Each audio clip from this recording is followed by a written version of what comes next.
Hello, everybody, and welcome to the Artifact Podcast, Episode 6, a kind of impromptu episode, and you'll find out why very, very shortly. My name is SUNSfan, joined by Swim and Sir Action Slacks. Let's begin the podcast by asking Slacks, why is your background different, friend? Oh, my friends, I'm in a hotel in Hamburger. Look at how nice it is. No issues there. It's very good. I'm over at ESL right now getting ready for a Dota event. Spent all day filming at the DHL warehouse here in Hamburger. Pretty cool. So you'll see that coming out soon. There you go. I love that a country names two cities after food. What Frankfurt country? And Hamburg. That's all they know. Germany doesn't have much of a identity. It's all about food. I wish that's how we did it in America. I wish I lived right now in like sashimi or taco. That'd be great. I was talking, I forget who it was. I think it was a German. This was a while ago though. And I asked, what is the origin of the name Hamburg? Like, did they actually create hamburgers? And what about Frankfurt? Did they create Frankfurts, sausages, whatever? Maybe they just really like them. The answer is no, as far as I know. I could be horribly wrong. He could have been lying. He could have been trolling, but it's weird. Anywho, Swim. How are you? I love your robe. Is this a robe or like a nightgown? No, I've got a whole Hugh Hefner thing going on. This is actually a silk kimono. Oh, wow. Now I have a problem with silk. Listen, I'm very comfortable with my masculinity. Oh, yeah, that's beautiful. Some might say a little too comfortable. I bang you. Do you have a static electricity problem with silk? Because that's what I found. That's why I don't wear silk at all anymore. No, I'm good. Really? I get some with my hair sometimes, though. Interesting. Okay, so today we have a couple... Sorry, go ahead. When I was a kid, I always dreamed of having a silk bed because it's so soft. But as an adult, I don't know. Would you guys sleep in a full silk bed? I've tried it. I actually... You've been in it. I thought the exact same thing. I'm like, oh my God, silk it feels so good on your skin. I need to sleep in it. It is probably the worst sleeping experience I've ever had because of the static electricity. You get up in the morning, you touch anything, and you're literally getting just electrocuted. It feels horrible. It wakes you up, though. It's a good pick-me-up, I guess. I don't know. Would not recommend. Okay. All right, would you like to talk about more useless stuff before we get started? Water beds. Same deal. Okay, so when I was growing up, I always wanted a water bed. That was my whole thing. And then I tried one, and I had a similar experience to SUNSfan. You know, I wanted one, but then I watched the movie Freddy Krueger. I forget which one it was, where he's inside the fucking waterbed somehow, and he kills the kid. I can't do it. That was I can't spooky. do it. All right. So today we have a couple things on our agenda. The first, which I'll get to in a second, is the artifaction.gg website. Then we'll talk briefly about the beta date announcement, and then we'll go over some of the reveals from yesterday and our special reveals today, which Valve has graced us with 9 cards plus 2 heroes, including their signature cards. So excited for that. So first things first, the Phase 1 release of the artifaction.gg website is underway. It's in beta, as you might notice, because there's a little beta icon on the top left. There's a news section now. The Great Malistrix is heading that. If you guys don't know who that is, you will very soon. And actually, after the podcast, we'll have all our reveals on the actual news article that will be posted. So you can get all the art in its full glory. But yeah, the one thing I did want to talk about before we moved on about the website is the release of the Pathfinder. Yeah! It took quite a bit of work from Slacks, myself, Buka, and some of the coders. A lot of delays. A lot of delays. I didn't do anything for it. I want to get Swim's reaction to the Pathfinder. Did you even take it yet? You piece of garbage. No. I took it in the in the beta test that you sent me. I haven't taken it since it launched. But I got Path of the Wise because you know me. I'm a Rick and Morty viewer. I think the thing I sent you didn't have like 5 of the questions, so you haven't really taken the quiz. You could be in a different house altogether. Slacks? I'll have to take it right after this then. Yes, you should. Slacks, what do you think about the test that you created? Well, the questions you created, I guess. I think it sucks. No, I'm just kidding. It was great. I like writing. Not a lot of people know that, so writing the questions was a lot of fun. But besides all that, the only part that I really liked was your horrible voice. It cracks me up every time. It sounds like I've said this before on another podcast, but I think you're going to be the greatest old man. You're one of the rare humans where your youth is completely wasted. But once you get to like 60 or 70, that's going to be your peak, buddy. Your old man voice is gone.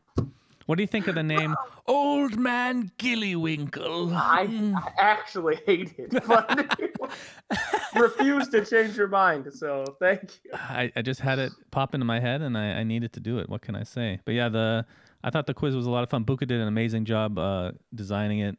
And I personally, if I can bring this up real quick, got the Path of the Cunning. Shocker. I don't know if it counts as me getting a house when I know the questions, but I did get Path of the Cunning. And you said you got Path of the Wise. Swim, what about you, Slacks? I actually know what you are. I'm a bold boy. You know me. Yep. All right? Quick, easy responses. I don't like no think too much. So, yeah, so Can I make one comment about this, by the way? By all means. So I sent SUNSfan over this quiz or whatever, and there's a question about cutting off the rotting, like gangrene flesh of somebody, and it's the assassin cuts off the flesh, and it says you take a bit for later use. Pretty badass. SUNSfan reads it as you take a bite for later use, and that's in the quiz. It's in the quiz. Why would someone take a bite out of somebody infected with something I created that does not exist called dirge skin, aka leprosy? SUNSfan, why would an assassin eat leprosy for later use? So let me just paint a little picture for everybody out there. When I ask Slacks a question, it takes him days to respond. All right, just keep that in mind. Number one. Okay. Now he sent me these questions. I had to edit them and kind of change his grammar is. I mean, his writing skills are actually really, really good in terms of vocabulary, but his grammar is like that of a fourth grader. Actually, probably worse than that, now that I think about it. But regardless, there were a lot of mistakes, and I had to ask him, is this supposed to be in there? Like one of them is, will you stick an ear in his mouth? And to me, that makes no sense. I don't understand where this fucking ear came from. What? Okay? He was eating pickled grieveling, aka a bunch of grievel in a pickled jar. Anyway, the point of this, like, I don't know the lore well enough to understand this stuff. So, but your response is you're so fucking disgusted with me that I just don't want to ask you questions anymore. So I see this thing. Yeah, it actually says in the text, bite. So it's not like I misread it. It literally, he wrote bite. So I read it. I'm not going to question the great Slacks. Who would QA? Who would quality assurance something and be like, oh, eats the gangrene. Okay, that must be in the lore, you idiot. What do you think? Well, again, when it takes days to respond, these are the actions I have to take. So, yeah, the Pathfinder quiz, of course, got some notable people in their houses. Let's see. I think Lumi got Path of the Wise. Stan Sifka is also Path of the Bold. And I didn't check any others. But we do have stats coming out shortly in the coming days, so you guys can enjoy that. All right. So moving on to the next topic, the beta date. And I should also mention the Howling Mind. I think I mentioned this last time, but I can't remember. The guy who made Howling Mind is now on our staff. So we got a lot of cool stuff. That's a really well-made website. Yes, it is. It will be on our website. We're stealing his work. Jack. Yes. But anyway, the beta announcement, the release date stays the same, November 28th, and the beta itself starts November 19th, which is later than a lot of people originally thought.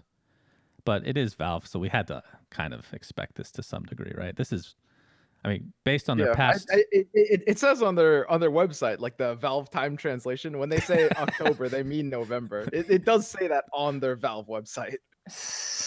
Do you think the 28th? I paid $2,000 for my beta key. I'm so fucking pissed. Yeah, though I'm sure those people are not too happy, but. Oh, boo-hoo. Scammers are not happy. Oh, boo-hoo. I scalped my ticket and it ain't what I wanted. Oh, no. No, I'm just kidding.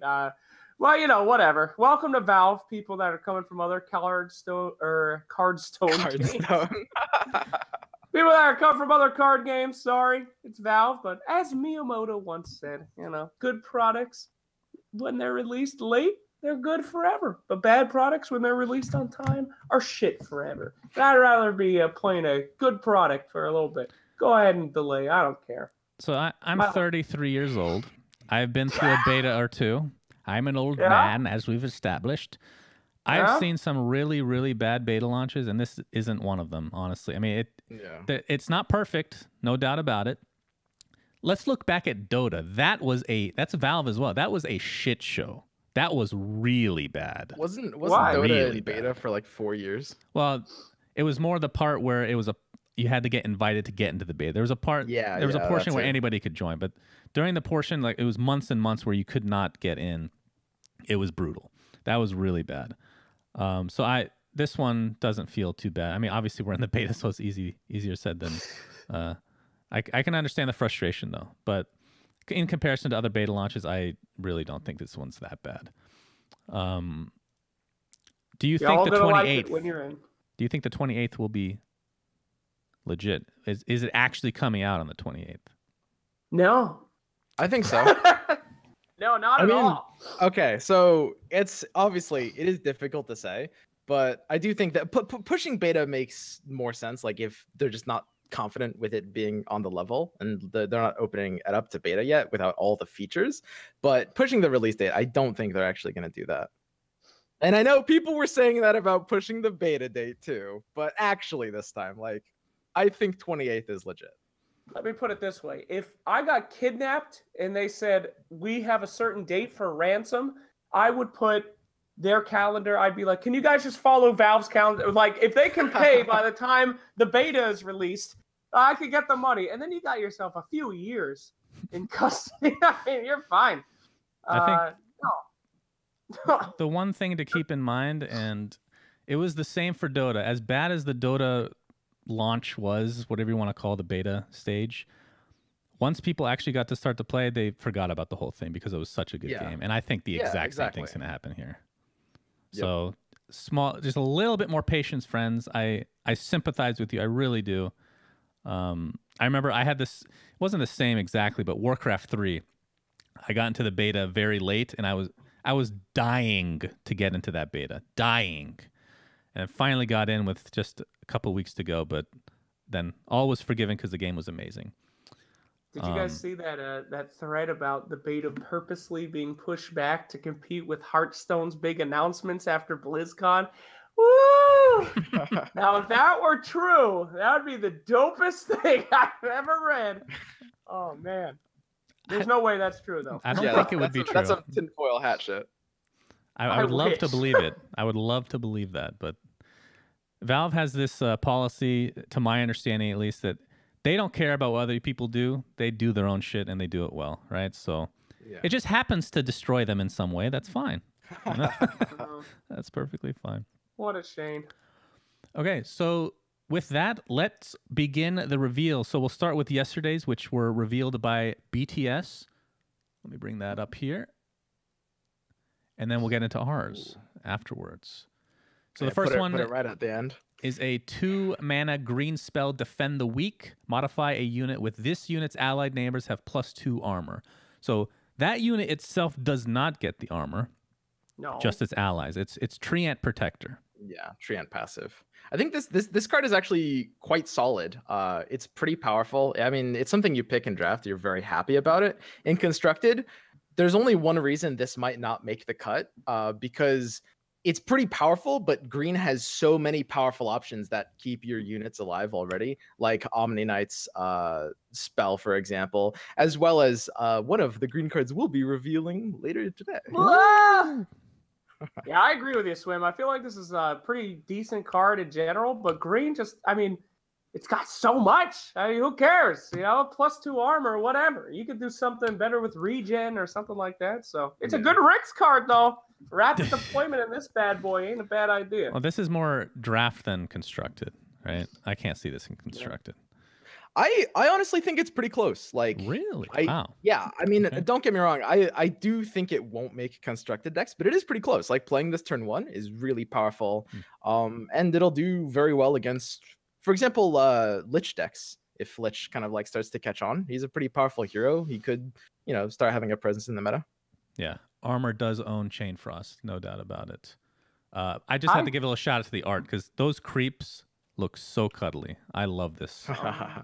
Very cute. That's the only reason I use the card, just so I could look at them and cry when I'm losing and say, I'm sorry, you're gonna die, children. I'm so sorry. All right, so the next card we have is the 4-mana blue spell Fog of War. Each enemy has a 50% chance of being disarmed this round. It is a rare. The last card was an uncommon. I saw on the subreddit someone was saying that the same girl from this card's art is from combat training. Yeah. Do we know who that girl is, Slacks? Is that like a lore you person? Stupid? Good kind, you idiot. Good kind, aka Axe's scribe from the Axe comics, going in there, recording Axe's journeys, giving him a little bit of interest. Do you know that one of her most popular books ever written was a sexual book about Axe and his extremely, good love? Is this real? It's real. It's real. How? That's good kind, you idiot. That last part is not real. Oh, it's real, baby. It's real. He doesn't joke about lore, dude. I don't fuck around with lore. That's good kind. Very interesting. Confirmed female. It was a big question in the little community. Is good kind a dude or a chick? Because kind of hard to tell. 2018, but confirmed female, which is cool. Good to know. How's the card, though? That's what we really want. Who cares? Fucking.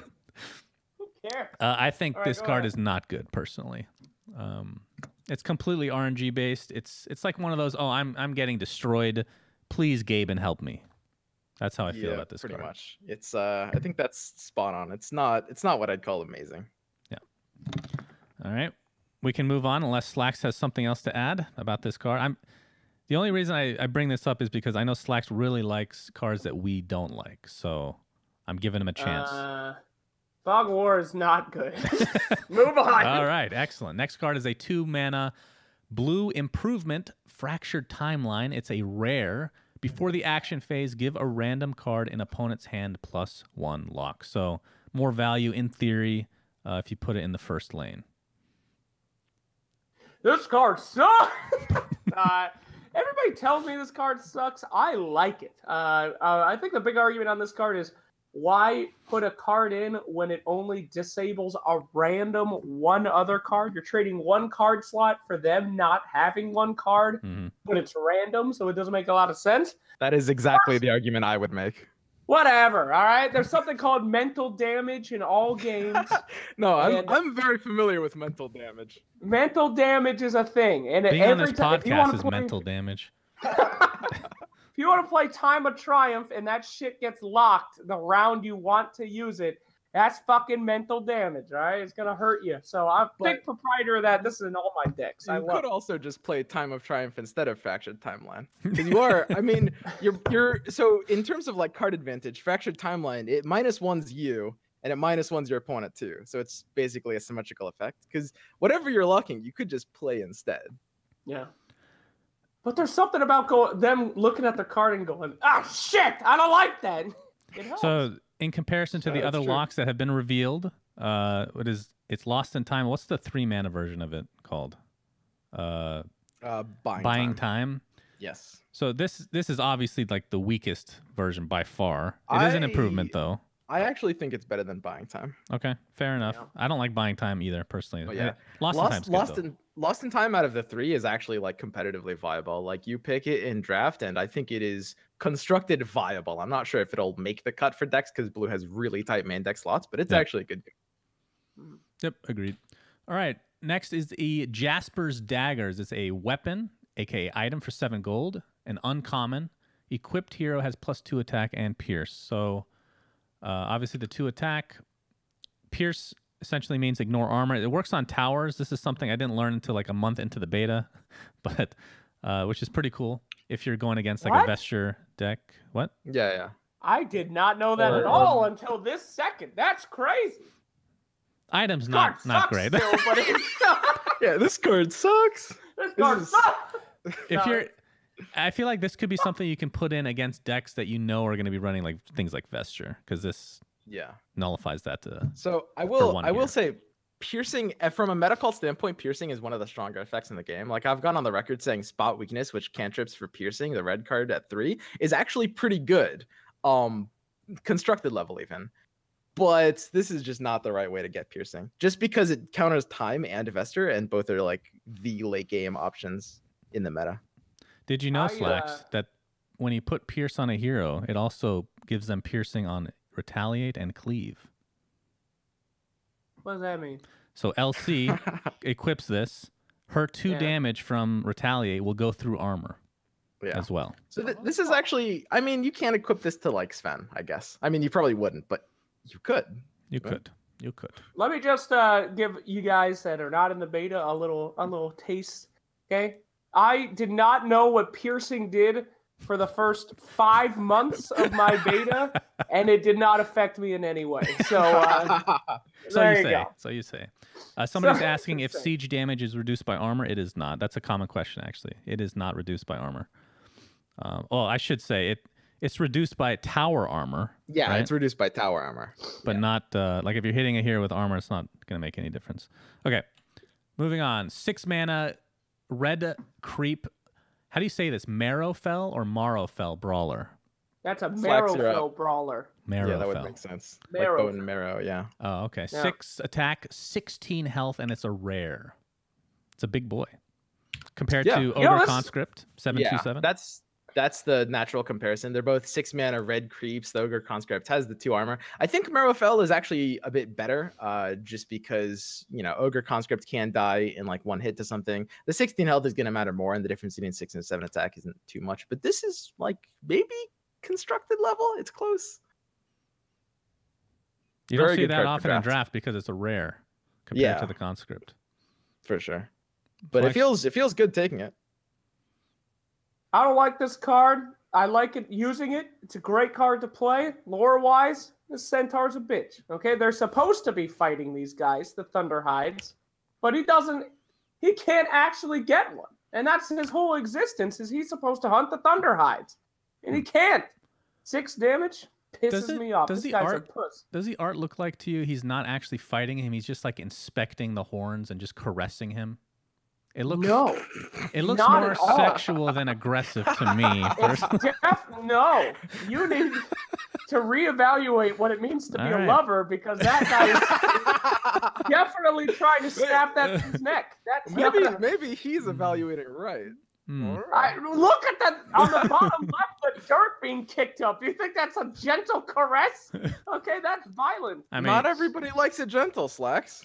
Okay, can we move on? He's asking for more. Next is the hero Sven. What? He is red, 5 attack, 11 health. It is a common.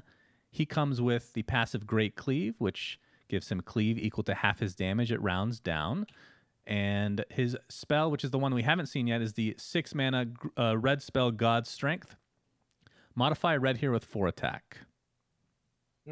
Thoughts?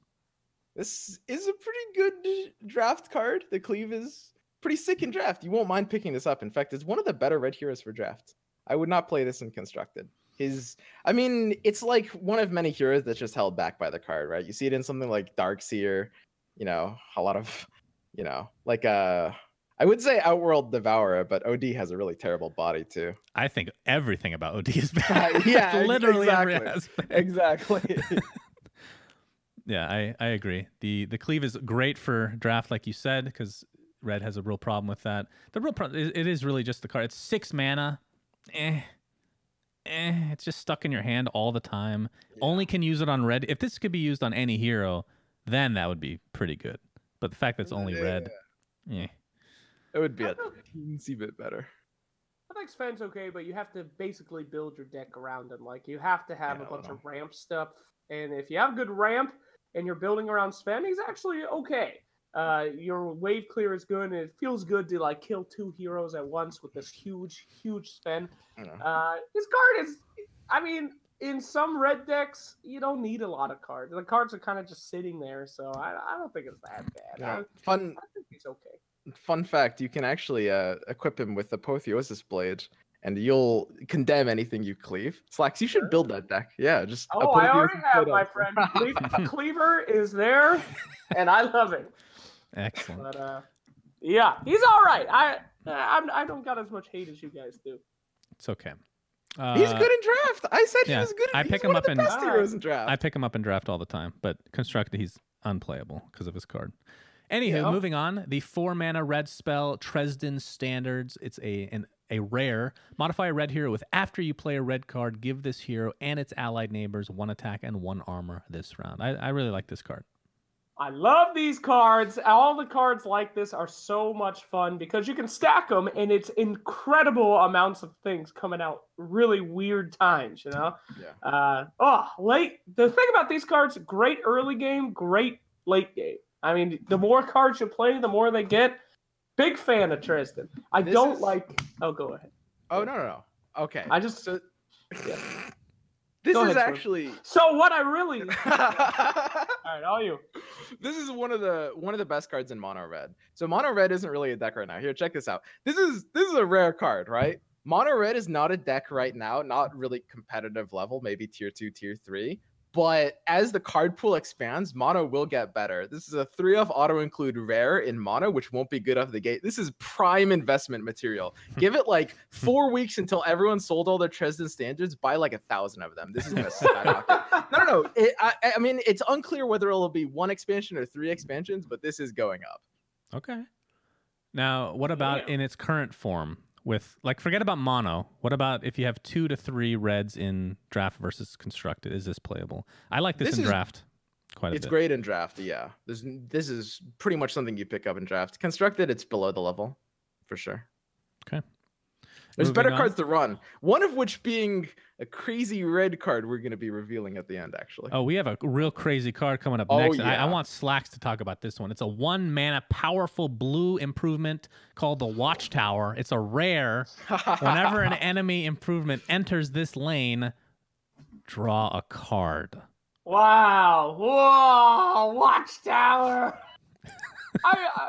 I don't know who designed this card. Maybe it was like bring your kid to work day and have him design an artifact card. This card makes no fucking sense in any way. You put it in the lane, and the benefit is you get 1 card draw to replace the shitty card that is Watchtower. You want to know where that Watchtower is? It's in the middle of the goddamn desert that no one's ever going to. What kind of human being would go, oh shit, I ain't playing Conflagration. They got Watchtower. I can't afford it. It's crazy. Now, if it gave a card every single time, you know, it was in a lane and there was an improvement, then you got something here. Oh, okay. But so they already have the improvements up, and then you place Watchtower, and you gain cards per improvement they have. Sure, that'd be good. It'd be good if there's an improvement, you get a card every time. That would be good. What is the point of Watchtower right now? Everyone said 1 mana. Oh, 1 mana. That's taking up valuable card space. All right, 3 out of 30. That's like 10% of the cards you can get. One thing I will say, the idea behind it, I like. I like the idea of trying to dissuade your opponent from playing an improvement in a lane. I like that idea, but this card's terrible. Really bad. I've said this many times before. Mostly it's been jokes. This card fucking sucks. For real. Yeah, this is not great.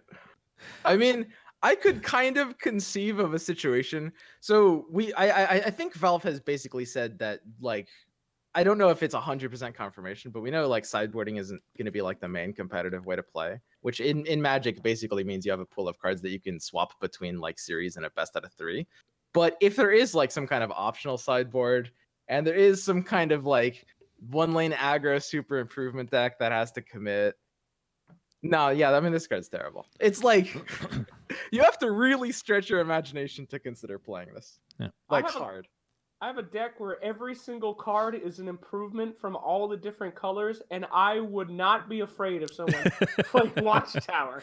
Let's just put it that way. I don't know. That might be the one deck it's good against, actually. So we'll have to. Dude, what if Watchtower, when you put it down, it cloned their improvement? You can clone an improvement of choice. Yeah, something like that would actually be pretty cool if it wasn't just draw a card. For 1 mana. For 1 mana, you get Steam Cannon if you're playing blue. Easy. All right, moving on. We have Drow Ranger. She is a green hero. Oh, God. 4 attack, 7 health, a rare. She comes with the passive ability Precision Aura. Other allies in all lanes have 1 attack, plus 1 attack. That's everyone but her in the entire game. And her going to try not to tilt reading this card. 4 mana, spell, Gust, silence enemy heroes this round. This card is ridiculous. This is the best signature card in the game. This is the best hero in the game. I know Swim is going to disagree. He's going to say, oh, she's not quite the best, but she's up there. Drow is really, really good. Just agree with me, for God's sake, Swim. Please. I don't know if she's the best hero in the game, but she's up there. She's very, very good. She's one of the reasons to play green. All right, you said exactly what I thought you'd say. Good. Yeah. Let's just say she's the best green. I'll say that. I mean, I would argue that Axe is probably the best hero in the game, but oh, Gust. Oh, God. There are so many times in games where it's just like, oh, great. Bye. God, I've been gusted. See ya. Oh, all right. So we can talk about most of it now. The most frustrating deck to play against is since this card was leaked, the Salamene OTK deck. I don't know what else you call it, the OTK deck. The 1-turn kill. And Gust is disgusting because imagine at this state of the game where you're at 9 mana, right? They play they have like all these improvements like the Arcane Sanctum so they can refresh their mana. Beginning of the turn, they gust you. You can't do anything for the whole turn.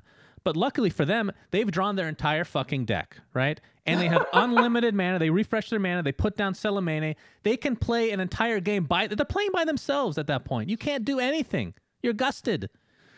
Oh, this card. Disgusting. So good. Yeah, but is that deck even good? That's what all the pros are saying, that it's not good. Yeah. So here's the thing. I right? mean, okay, it's like tier 2. It's okay. It's the most frustrating deck to play against. It's not even close. That's the problem with it. Oh, there is something pretty close that we'll be talking about in just a little bit. But you can technically put that in the deck. Right? Oh yeah, that's true. That's true. That's actually the next card we'll be talking about. So, any other thoughts about Gust and Drow? Yeah. So I think. Oh no, you first, Lex. I think Drow is she's super strong, but I really love her design. I think it's so cool because the +1 on all the cards, only in Artifact do you get a card like Drow that's so interesting. She's like a great lane 3 hero because even if she's going to die, you ensure that lane 1 and 2 get that extra boost in damage. So you always try to play her in lane 3, and I think doing that is so cool. I love that. She's really good, really strong. Gust is horrible. Do people know about the interaction between items and Gust, by the way? Is that a thing? Yeah, but you can refresh your memories. Yeah, all right, cool. Go for it. We'll let you take the heat. Yeah, thanks. So Gust not only silences your abilities, it also silences your items. And that's very different from Dota. In Dota, if your hero gets silenced, you can still pop a BKB or whatever. You can't pop Artifact BKB. That doesn't exist. It's a mute as well as a silence. Yes. So you are literally hands off the keyboard. Please don't hurt me. So it is so good. And if there was one change in Artifact, I wish you could use items while silenced. But this is just like hands off the keyboard. Good luck. I also love that Rix, my boy Rix, got a 1 more mana card that only does it to one dude. Drow's like, see ya, the whole thing, and Rick's like, oh, I got 1, 2. So pathetic. Gust only silences heroes, Lex. You can use Rix's one on creeps. Like, they play Emissary, you can silence it with Rix's card. You can't do that with Drow's card. Whoa! No, right? So Rix is yelling at dogs on the street, and the Drow Ranger is silencing the whole town. I love it. Drow is definitely the best green hero. Like you guys said, she's really, really good. She's so good that green is one of the best splashable colors just because of her. Like, you can splash 1 of green, maybe with a small ramp strategy, Mist of Avernus on her secrets, and it does really well with Drow. I will say one more thing about Drow, and that she's actually kind of unique as a hero. And I mentioned this in a video I actually made this morning, but she's good in, like, turn 2 deployment. And the reason for this is because you don't want to risk her in turn 1, and her aura isn't really doing much. Creep combat means your creeps will kill theirs in 2 turns with the aura or without. But you also want her on the board as soon as possible. So you often end up deploying her turn 2, which is a very unique position as a hero. It's Yep, so that's cool. true. Only an artifact, man. It's like this is a great turn 2 and position board 3 hero. I love it. I love her design. Hate Gus though, but I love her design. All right, all I'm going to much. say before we move on, because I am very bitter about this card. This card and the next one are very controversial for me specifically. If this card was 6 mana, it would still be really good. That's all I'm saying. Wow. Swim, can you just for once just agree with me? Okay, it would still be. Well, it depends what you mean by really good. It would still be. It would still be very. You wouldn't stop playing this hero. Yeah, I agree. Okay, moving on. But like, how good is really good? I mean, this card is insane. This card is disgustingly good. I'm trying to disagree with you, and I can't. It would Thank you. Be good. All right, moving on. Fun fact before we move on, by the way, actually Rihanna is the model for it. She went in. I heard all about it at Valve. It was just a nude shoot. They paid her over $10 million. It took 16 weeks of nude Rihanna shoot. It's very crazy. But they took nude shots and then put clothes on her. That's what you're saying? That's what they did. They kept it for personal use then. They paid her so much. It was twice the cost of the game. But anyway. All right. So the last card that BTS revealed is the most controversial card in the game by far, and I'm sure we'll talk about this for 10 minutes. It is a green improvement for 5 mana, a rare Cheating Death. If there's an allied green hero in this lane, allies have a 50% chance of surviving with 1 health when they would die. Oh my god, I have been waiting for this! I love this card! Oh boy. I always said, when they started doing the card reveals, I was like, who are you going to give Cheating Death to? Because they're going to have to cheat their career's death after reviewing this fucking card for sure. I'll let you guys go first, please. Swim. This card is pretty good. I would say it is more frustrating than it is good, but it's definitely constructed competitive. Like, you can't run this in every deck playing green, and it will scale with the amount of green heroes you have. There's a lot of green decks that run like 1 or 2 green heroes. Like, for example, if you have like a 3 blue, 2 green, which is a very common and powerful color combination, you can maybe fit in 1 of these, but it's not necessarily great. And splashing a singleton green for like a ramp, you can't fit it in there either. But this is pretty core in like 3 green, 2 red ramp, and it's very frustrating in that deck when you're playing against it. So the second tournament I played in, I lost to somebody with Cheating Death, and I was so tilted that I had to go walk out. You know, I never go outside. I had to go walk outside in the sun of Arizona and cool off a bit, as it were. Yeah, man. I was playing this one against you. No. Oh, this was recently. Not that game. Yeah, I had like 10 in a row. Yeah, well, so this is kind of a roller coaster of emotions with this card. So at that time, it's still relatively early in the beta. I get really tilted over this card, and I come back to my computer and I talk to a Valve dev about it. And they explained to me, because they actually looked at my replay, like, you actually lost the game because you were so tilted. You 100% would have won, but I cooed a hero I didn't need to, and I discarded a card that I really needed. 100% would have won the game, but because I was so tilted, I lost, right? So he explained to me the card actually, and this is when it was 3 mana, by the way. That's already been revealed by other people. This used to be 3 mana. Those were the days. So after he explained it to me, he's like, yeah, the card, it's more frustrating than it is good, like Swim is basically saying. I'm like, okay. It's still good. So for the months thereafter, I'm like, all right, this card, and it got nerfed obviously to 5 mana. I'm like, all right, this is probably unplayable now. And then recently, played against Swim. How many in a row did you get where I tried to kill 10 you? or 11. I lost count. It was, I mean... it was some Dota Cinema shit. Like, would you say that I lost the game because of this card? Yes. Thank you. That was pretty tilting. So for those that don't know, it stacks on itself. Essentially, it's it multiplicatively stacks. Is that how you put it? So if you have 2, it's 75%, and then so on. I don't know, man. This card, I don't know. Right. I'm going to go on my spiel now. All right? Oh, here we go. Is what I like to call a teaching card. Okay? it teaches you. It's very much like Dark Souls. You go in and you think, this is impossible, this is so stupid, this is so broken. But what it does is it makes you a better player, because every deck should have a way to get rid of improvements. You don't know when the improvements are going to be bad. Cheating Death is so strong, you have to learn to include certain things. It's like when you first learned about initiative. You have to have initiative after you find out the strength of it. Cheating Death is it's what separates the fucking ground, the mud ground walkers into like the gods. All right. Once you can figure out improvements are bad, I should have something against improvements. This is the card that pushes you to that level. So I love it. I had a very interesting time with Cheating Death. You guys know me, of course. I had it in all my decks because I love mental damage, and there is no better mental damage than annihilating your lane with 3 Cheating Deaths in it. That is the greatest thing you can do in this game. It is so aggravating to the opponent. But at first I thought it was broken. At first I was like, I don't really like it. But I will say the best time I've ever spent watching Artifact was during Cheating Death games. This card makes the spectator experience so much fun. It is. I was standing up in my chair screaming, watching a tournament when these guys had a Cheating Death game, and it was like it all came down if it was going to proc or not.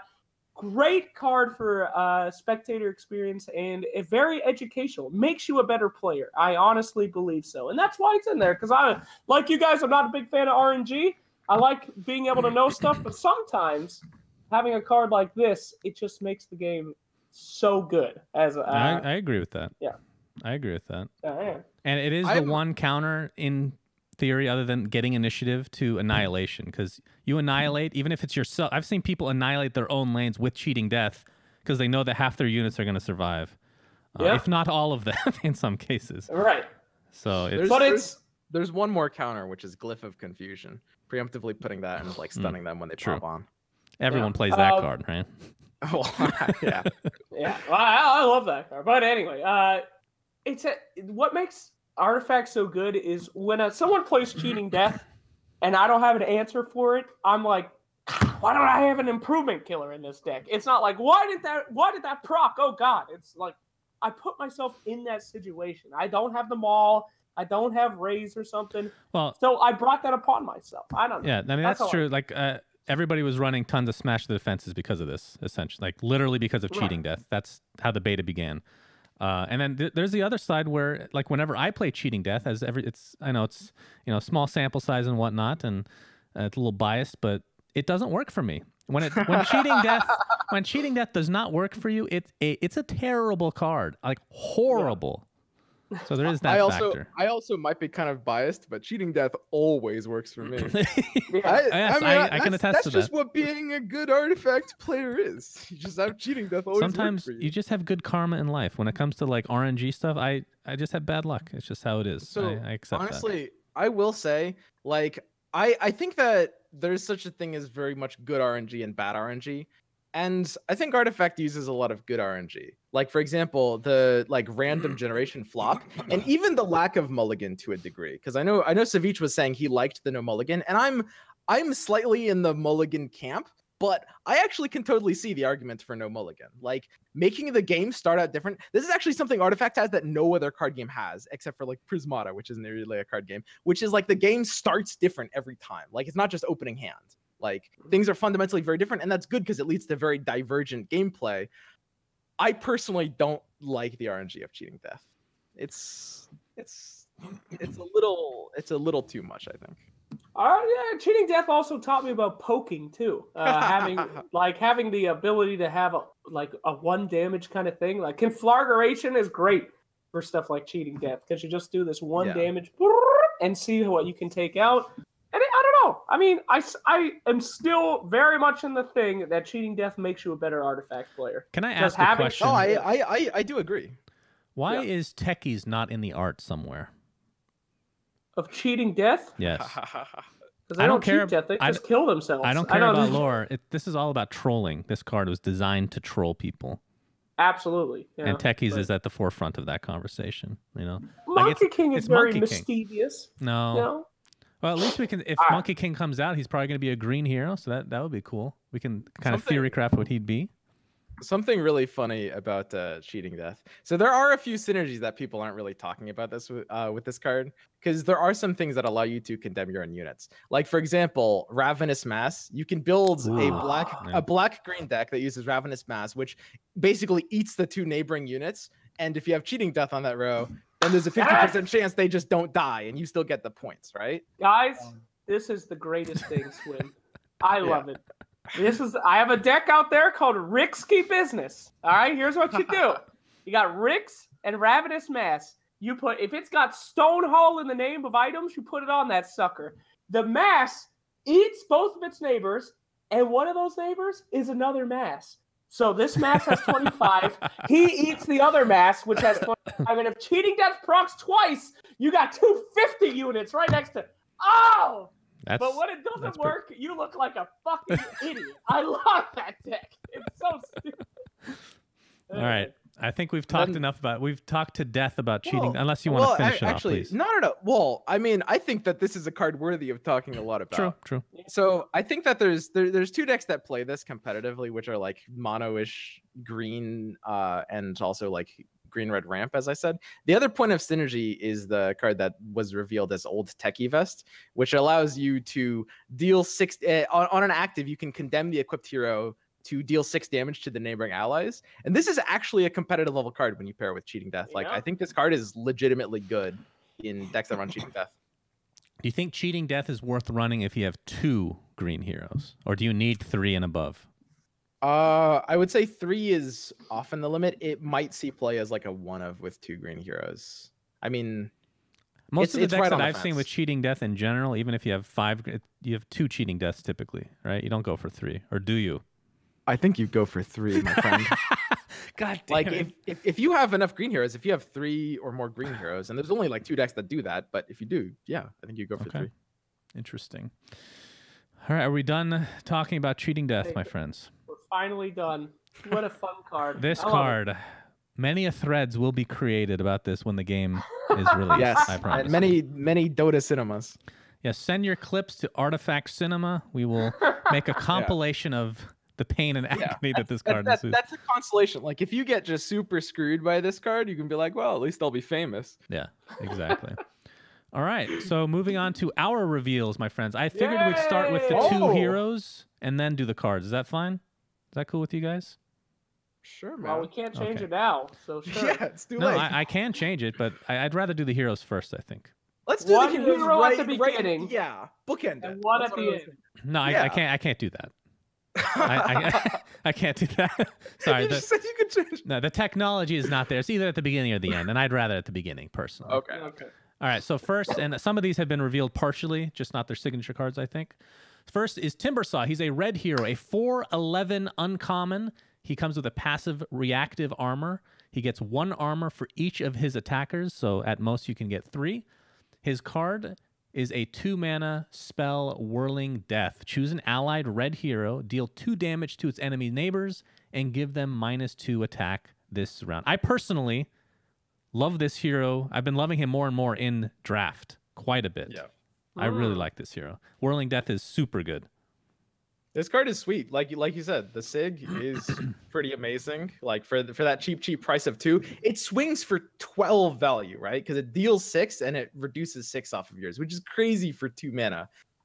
However, you don't really play Timbersaw Constructed. Yeah. Gotta admit, I don't play this card a lot. I don't know what it is. I feel like maybe the I don't know what it is. I don't know what it is. And maybe the signature ability pisses me off. I mean, getting 3 randomly in case there's 3 arrows pointing at you. Why would it? Your mic is breaking up, but thank you. Oh, sorry. I hear it's good though. I fought against it. It's pretty good. So I've actually never asked anybody about this, but this is something I do, and tell me if it's bad or good, Swim. The beginning, like the flop, as we want to call it, the first round, I like using this to ensure that my creeps will actually win the battle of attrition immediately. I love using it early on. It's not just for heroes. I think so too, for sure. Yeah, I mean that's kind of what it's built for. You can also pair it with the red spell Pick a Fight, which allows you to choose a combat target and taunt, because when Timbersaw taunts, he gains like 3 armor on all the attackers, and that's pretty neat. So you can pair him with Bristleback and run Pick a Fight to cover them both. Although if you're a constructed player and you're not a budget player, you're probably not running Timbersaw. All right. So that is Timbersaw, ladies and gentlemen. Of course, all these cards will be posted on our website, artifaction.gg, after the podcast, so you can get them in high quality.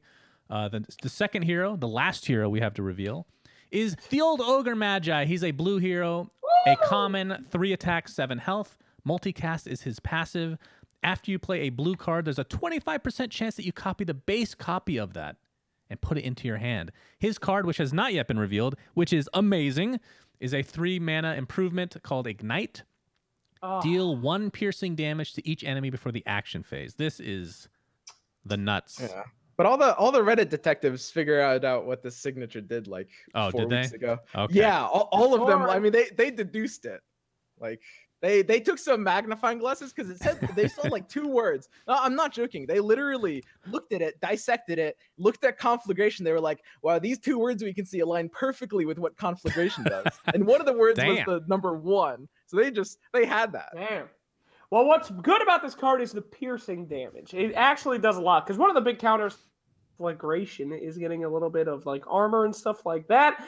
Ignite is so good, and used in conjunction with that card. Oh Christ, does that feel good to have like 2 ignites and 2 flargs in one lane and just oh. So I love this. One card. thing I will say, and I find it a little bit ironic, I guess this kind of fits the lore of him being half dumb.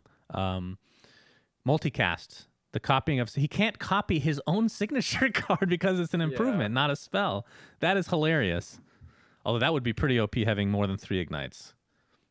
I will start this conversation off. I have Ogre in every blue deck because it just feel good. It feel good when you cast Zeus's ultimate and then it gets done again, and then you activate the mana refresh, and then you do it again, and then it procs again. I have won way too many games procking Zeus's ultimate 3 times in a row that I care to share. Yeah, I think I've told this story before, but I didn't go into specifics because this wasn't revealed yet. But I played against Brax, and this was like typically speaking, games of Artifact you can come back, but sometimes, like let's say 5 to 10% of the time, 100% the game is over. There's no way you can win. Like you're just playing it out, kind of.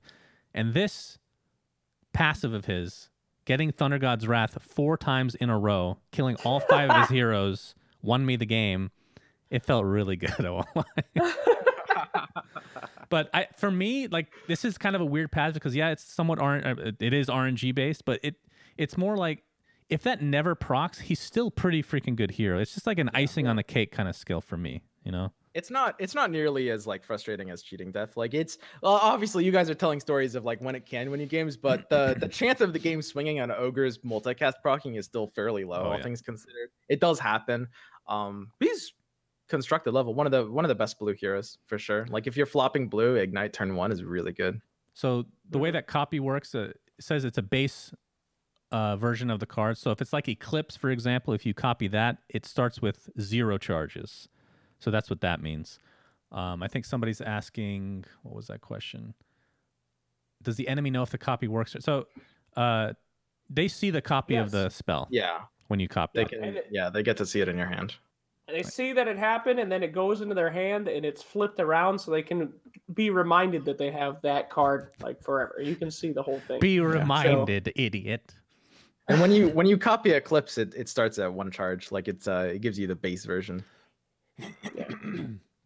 But I love this card. I think it's great, and it's just solid. As Swim said, sometimes I'll just play Ogre as just 1 blue in there, just so for the copy ability for that 1 other blue card that I have. It's not the smartest thing to do. Can a copy of Eclipse then gain charges? Yes, but obviously you need Luna for that. Yeah. So the final thing about this card before we move on is that when you're playing this, you kind of want to make heroes die to it. Because when heroes die to something that triggers before the action phase, they're kind of effectively dead for an extra turn. So like sometimes, and this is going to feel really terrible for you if you're a player, like let's say your opponent ignites you, your hero is going down to 1 HP on combat, And then like, so your hero is basically doomed to die in the next turn after. Sometimes you actually literally want to make your hero die that turn instead, because then you get the respawn faster. Because when they kill it with this card, that's like a 3-turn respawn instead of a 2-turn respawn. You know, it's really satisfying when you have Debbie and you no accident yourself. Something is very satisfying about that. I don't know what it is. Just the sound, everything about it. Love that hero. Great here. All right, moving on to our card reveals, my friends. First one is a blue spell, an uncommon for 4 mana, Self-Sabotage. Modify 2 random cards in the opponent's hand with deal 6 damage to a random allied tower in any lane. I'm sure Slacks wants to talk about this one. He likes the mind games. Yeah, the mental damage. The mental damage, thank you. You know what? I know I'm supposed to like this card. I don't like it at all. I'm sorry. It's you know what?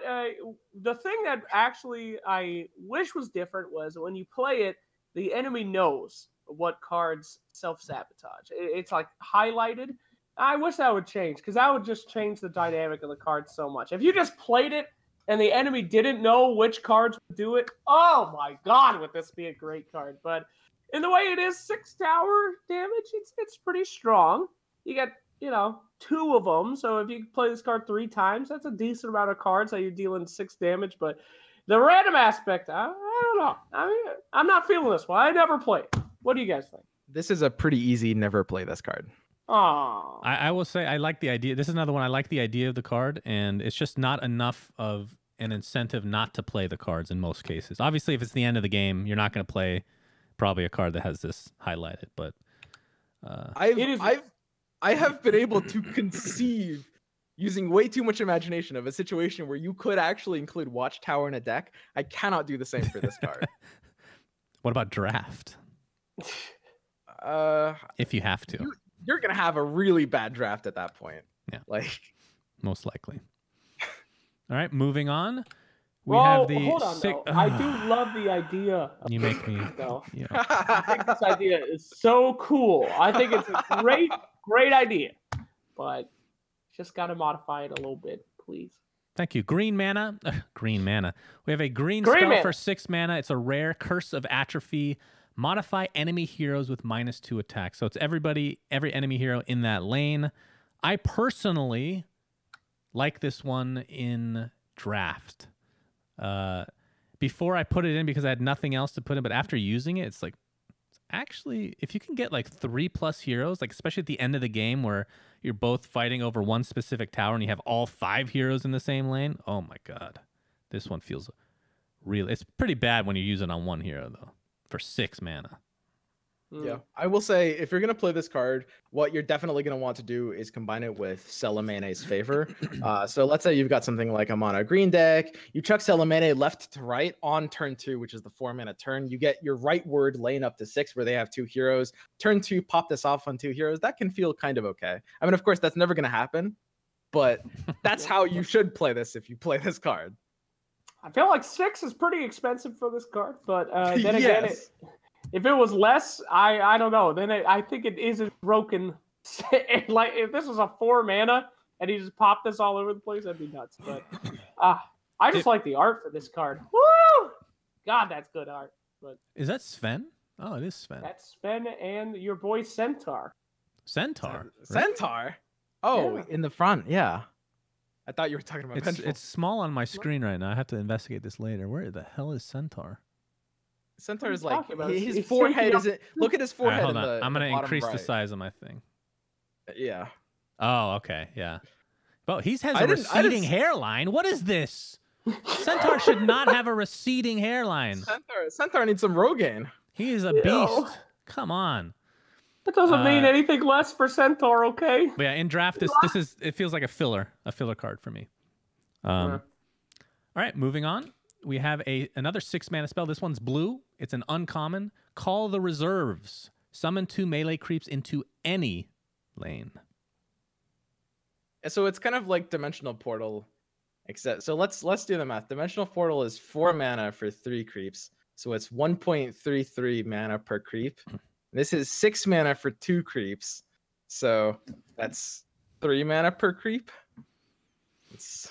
Well, I think That's the better pretty rough. comparison is Better Late Than Never, which is the baby brother of this, right? It's a 3 mana, does the exact same thing, but 1 creep instead of 2. So it literally just doubles Better Late Than Never. It's kind of like Spring the Trap, except for 1 mana less, you get half the stats. Yeah, it kind of feels like the same as the last card. The 6 mana slot, in general, it feels very powerful, and this does not feel powerful. You still put this in your draft deck every now and then, because I mean, having 2 creeps is very helpful in a lot of situations. It's playable in draft. The cross lane ability is definitely not valueless. Like, that's pretty powerful effect. Yeah, it's all right. Slack. He's trying so hard not to call the card bad. It's all right. It's all right. I only have one deck that I use it in, and that's the Ogre Creep Tosser deck. More creep, the better. But I don't know. This card's a little too try hard for me. Okay. Too melee try creep. Yeah, too try hard. Goodness. Take it easy. Did we notice the art? So these are dire creeps, and Better Late Than Never is a radiant creep. Thoughts? Okay, moving on. We have the 7 mana black creep.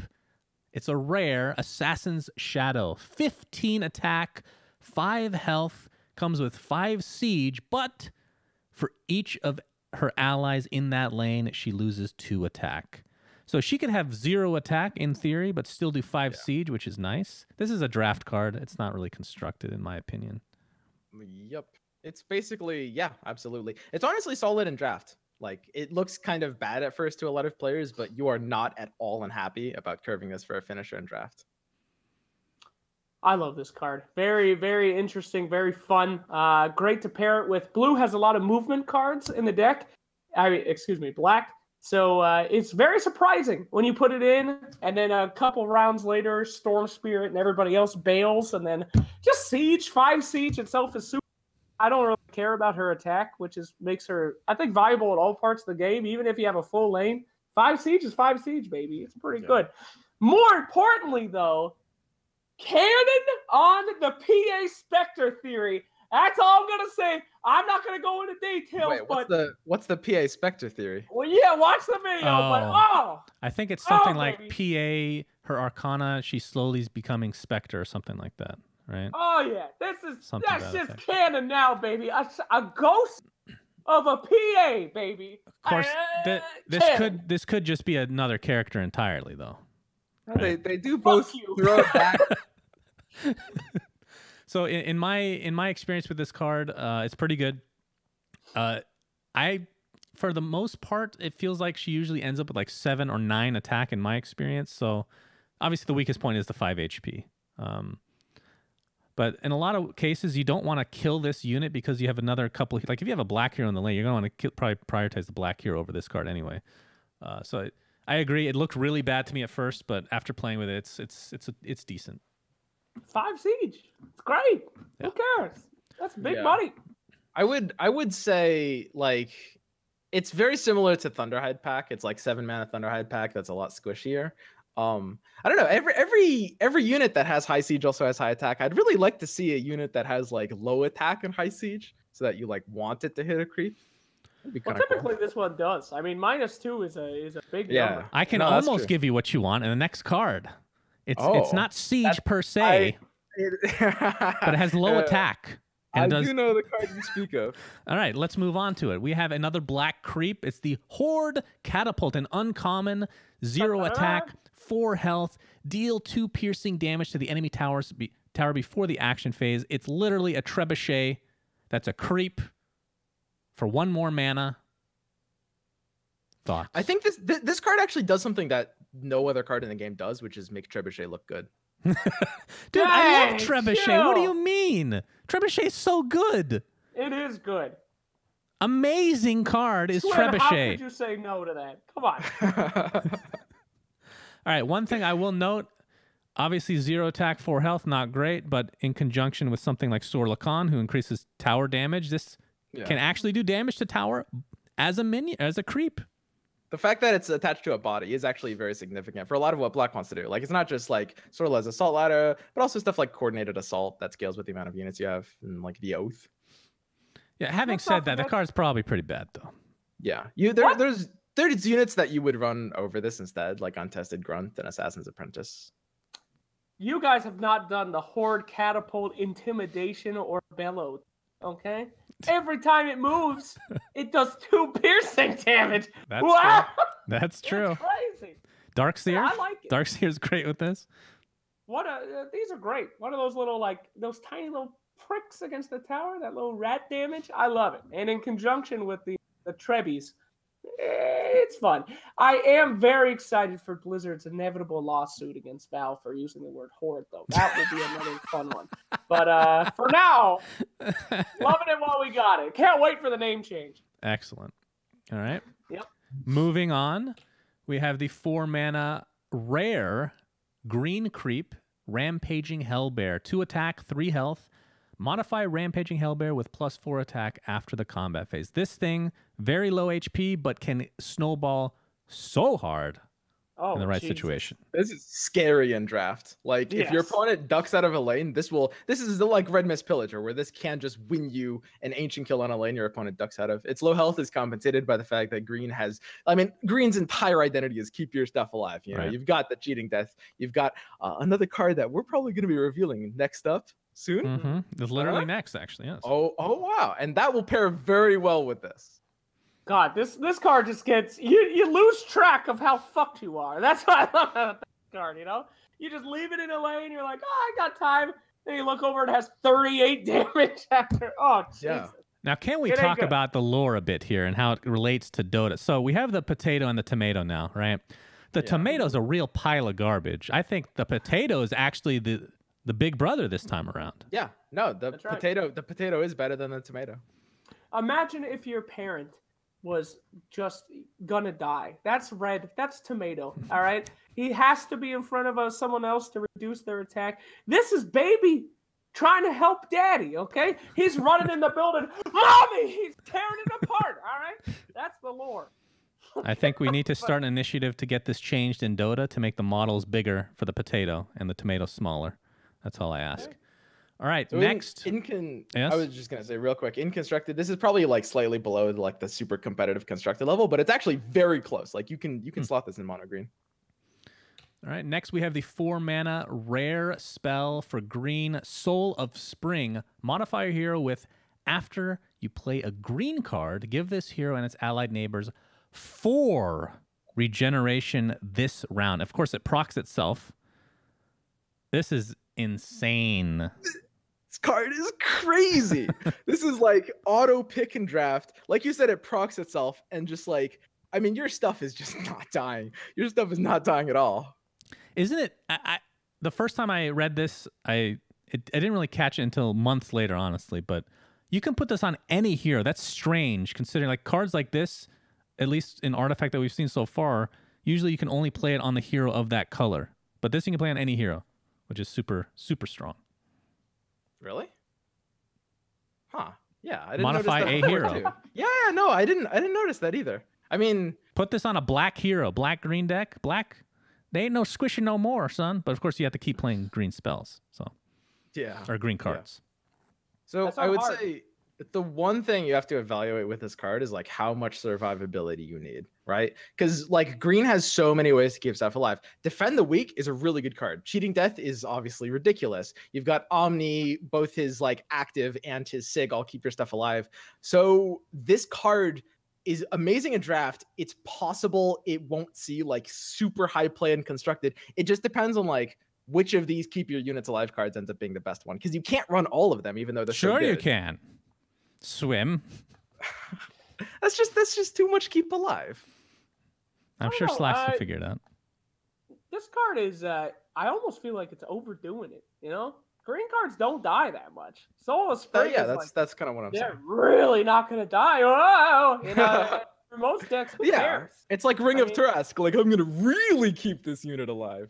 Oh no, your 2 damage unit won't die.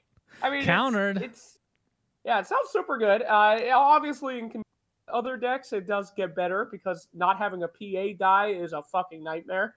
But yeah, I don't know. For some reason, I hardly ever use this card, and it's probably because I'm stupid. Do you guys have this in all your decks or what? Well, draft this doesn't come up that. This only comes up a couple times in a blue moon since it is a rare. If you see this in draft, you pick it. This is the kind of card. I'm not joking. This is the kind of card that in draft you will like splash singleton a green hero just to be able to run this. Like assuming you have like some decent green options. Not Ricks though. Not Ricks. Yeah, not Ricks. Not Ricks. You go Firebrand before Ricks. But in constructed, this is pretty good. It's like it's right on the level. Like maybe it's up to a 2 of in mono green. I could see it being less than a 2 of. It's probably not a 3 of, despite how good it is. All right, we have 2 cards remaining, friends. 2 cards. Oh. Next, we have the 4 mana red creep Stonehall Elite. He is an uncommon, 4 attack, 2 armor, 2 health. Modify him with +2 attack and 2 health after a unit blocking it dies. So Bronze Legionnaire stats for 2 more mana, but can grow to be a big boy. Oh, yeah. So they're singularly. I will say this of this card. People thought Bronze Legionnaire was good. Bronze Legionnaire is not seeing very much play in like constructed competitive decks, and it's 100% because of this card. This is just better. Like, yeah, if you draw it on turn 1, you can't play it, but you play this into a creep, snowballs like crazy. It's kind of like Lycan Savage Wolf, but even better. It's ridiculous. I don't have a single red deck without this card. It feels good, it plays good, and it does everything. I mean, you kill 1 creep, you're basically a hero now. You kill more than 1 creep, you're a god, and in conjunction with other, I mean, somebody plays a Kana and you have one of these. Holy Christ! It is so good. I love this card. This is one of the few creeps that you hope to God you get the 25% arrow every single time. I love to see that. It feels so good. I mean, it's great. What is a situation where you don't want? Can't hear you. You broke up. Your audio just broke up. Go ahead. Sorry. It could come down to like a 2 of instead of a 3 of conceivably in like a 2 of red deck. The thing about this card is it is situational, and red is like a pretty 2 of color. Most red decks are going to be 2 red instead of 3 red. But that being said, this card is still just good.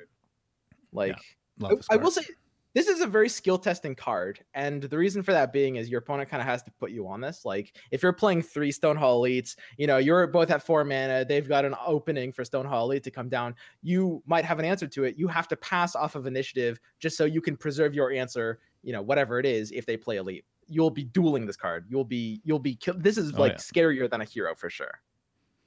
So something to keep in mind, the mechanic, the way this works is similar to Bristleback. This creep doesn't have to actually kill the unit. It's if the unit dies in front of them. So you can use a spell on a creep that's in front of it, whatever the case may be, to help set up its growth into a big boy. Now, I wish the name would change based on how big it becomes. Stonehall Elite Big Boy, for example, when it's... I was just going to say, Stonehall Big Boy. Stonehall Elite, Stonehall General, Stonehall Big Boy. You're an idiot. You're an idiot. Not a classification in the military. Big boy. All right. So with that, we have one more card, and it's a good one. It might not seem that good at first, though. Would you say that, Swim? But it's really good.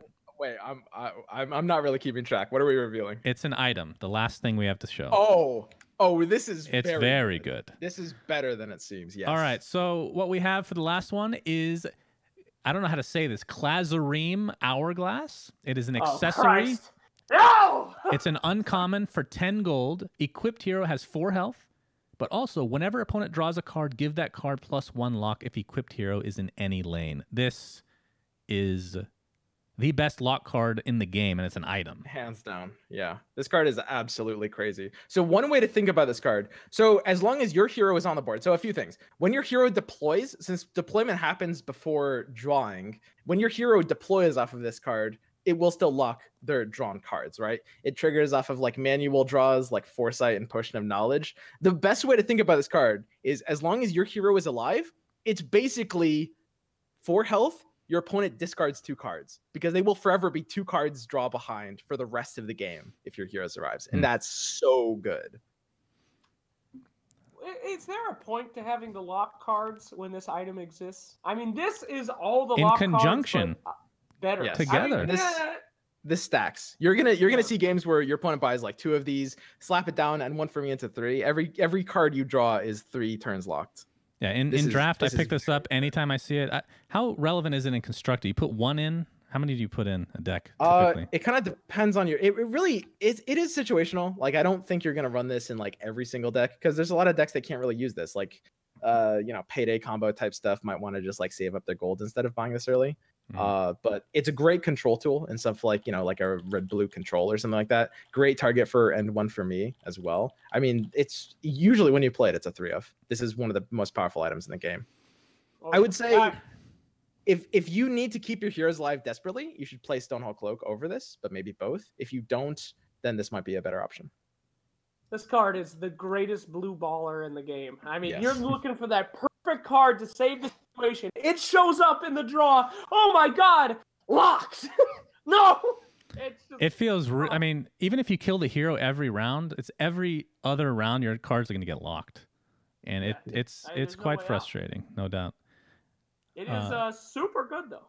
I think this is definitely hands down one of the most frustrating cards in the game. Like, it's definitely gonna have its moments where it kind of like triggers you. And unlike Cheating Death, you can put it in any deck. If you're the opponent and you draw your like really powerful cards early, you're actually happy about that for once. Typically, you're like, I don't want these right away. They're just gonna be sitting in my hand. But because of this card, anything you draw is just gonna be delayed one turn. So it can be rough, no doubt. Yes.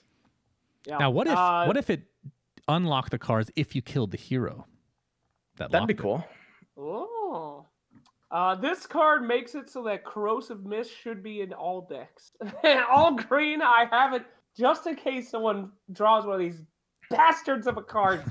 But finding ways to get rid of items, this pretty much is the reason to do it. 10 gold is not a lot. And getting this like in round 2, just...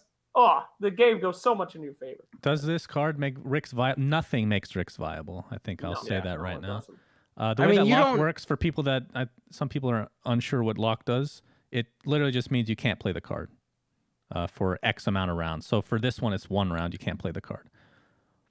And have you guys have played decks or played against decks where they play all the lock cards? Some of them aren't that great, but we talked about Buying Time, Lost in Time, this Hourglass, and Fractured Timeline. Have you ever the opponent has 10 cards and they're all locked? Has that happened to you? That's something that people joke about. It's like this meme concept, the like all lock deck. It's a very slacks deck. Yes. It don't work good. it do not work good. The problem with locking, it does frustrate. Yeah.